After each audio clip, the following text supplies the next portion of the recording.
Good morning, everyone. There are 3 questions in your homework. So just check your answer one by one. Question number 1. In this question, a body of block 4 kg Newton, a body of mass 4 kg is placed on a rough surface having a static coefficient of friction 0.6 and kinetic coefficient of friction 0.4. ठीक है?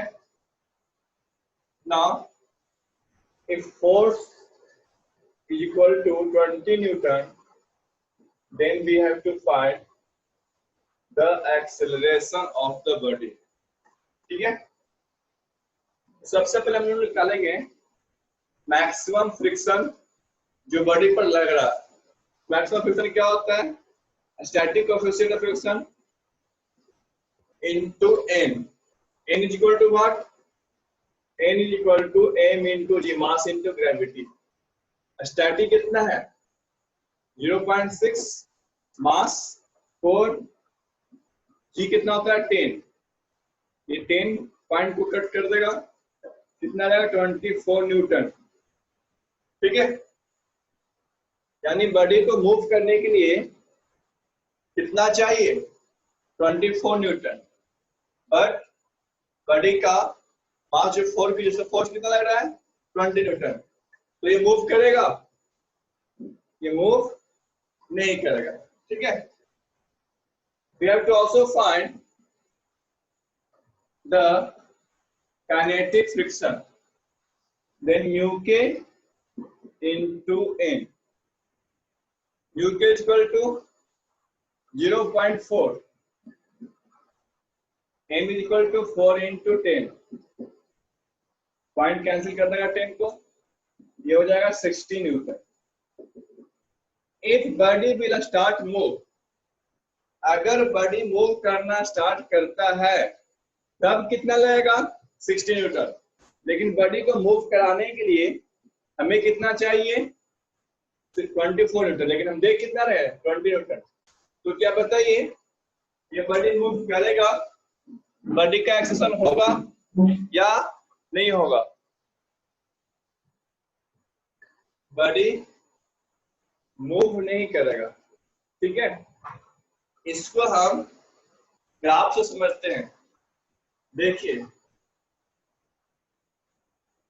ये force है और ये friction है. Maximum friction कितना है? Maximum friction कितना है इस पर? फ्रिक्शन मतलब बॉडी को मूव स्टार्ट करने के लिए कितना लगना चाहिए फ्रिक्शन? 24 न्यूटन. ठीक? इसके पहले तक बॉडी क्या रहता है? रेस्ट में होता है. जैसे ही 24 न्यूटन फोर्स के बाद हम फोर्स का वैल्यू बढ़ा देते हैं तो फ्रिक्शन हल्का सा क्या होता है? कम जाता है. ठीक? अब जो फ्रिक्शन है, यहाँ पर फ्रिक्शन का वैल्यू कितना हो गया? 16 न्यूटन. ठीक है? लेकिन मूव करने के लिए हमें किस पॉइंट को क्रॉस करना है? 24 न्यूटन को. किस पॉइंट को क्रॉस करना है? 24 न्यूटन को. लेकिन हम जो फोर्स लगा रहे हैं वो कितना लगा है? 20 न्यूटन. यानी 20 न्यूटन फोर्स यहाँ पर है. तो ये 20 न्यूटन जो फोर्स लगाया हम, क्या ये मैक्सिमम पॉइंट को क्रॉस कर रहा है? नहीं कर रहा है. इसकी वजह से बॉडी का एक्सेशन क्या हो जाएगा? 0. यानी कह सकते हैं बॉडी डज नॉट मूव. ठीक है? नोट कर लीजिए. Next question. Body of mass 2 kilogram, static friction force, static friction coefficient 0.6 and kinetic is 0.4. Okay, we have to find again the maximum friction mu s into n.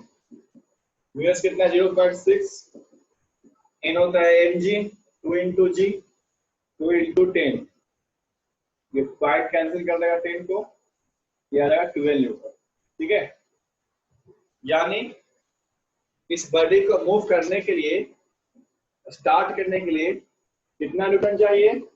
12 Newton, और हम कितना दे रहे हैं? 20 Newton. तो इस case में body move कर जाएगा, यस या नो? मैक्सिमम जो हमको चाहिए वो कितना है? 12 न्यूटन। ठीक है, और हम जो बॉडी को दे रहे हैं वो कितना दे रहे हैं? 20 न्यूटन। हम कितना दे रहे हैं? 20 न्यूटन। इसकी वजह से क्या हो जाएगा? फोर्स दे रहे हैं हम 20 न्यूटन, और फ्रिक्शन फैलेगा आपको 12 न्यूटन, बॉडी तो मूव कर जाएगा। तो मूव जब करेगा उसका वैल्यू निकालते हैं, फ्रिक्शन कितना आएगा? म्यू के इनटू ए, 0.4 इंटू 2 इंटू 10, ये पॉइंट कैंसिल हो जाएगा 10 से, आ जाएगा 8 न्यूटन। ठीक है, यानी मूव करते वक्त काइनेटिक फ्रिक्शन कितना लगेगा? 8 न्यूटन। अब इस बॉडी का फ्री डायग्राम देखिए, इस बॉडी का फोर्स कितना लग रहा है? 20 न्यूटन। जब ये बॉडी मूव करना स्टार्ट कर देता है, ठीक है, तो इसके अपोजिट डायरेक्शन में फ्रिक्शन कितना लगेगा? इसके अपोजिट डायरेक्शन में जब इसका एक्सीलरेशन स्टार्ट हो गया, ये मूव कर रहा है, तो इसके अपोजिट डायरेक्शन में फ्रिक्शन कितना लगेगा? 12 न्यूटन, 8 न्यूटन।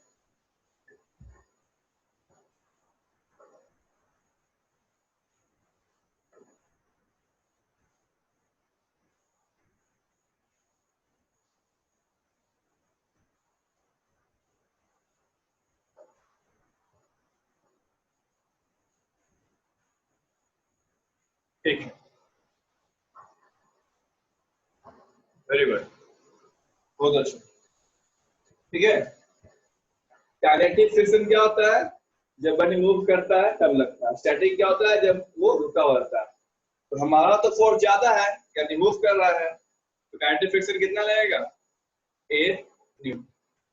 ठीक, अब आपको हम फॉर्मूला सिखाए थे, net force is equal to mass into acceleration. Acceleration किस डायरेक्शन में होगा? ये फोर्स बड़ा है तो एक्सेलरेशन किस डायरेक्शन में होगा? ये छोटा है तो इस डायरेक्शन ही होगा। तो force minus friction is equal to mass into acceleration. Force 20, friction 8, mass 2 kilogram, and we have to find acceleration. 2a is equal to 12, a is equal to 12 by 2, 6 meter per second square. This is the answer. Not really. Question number 3.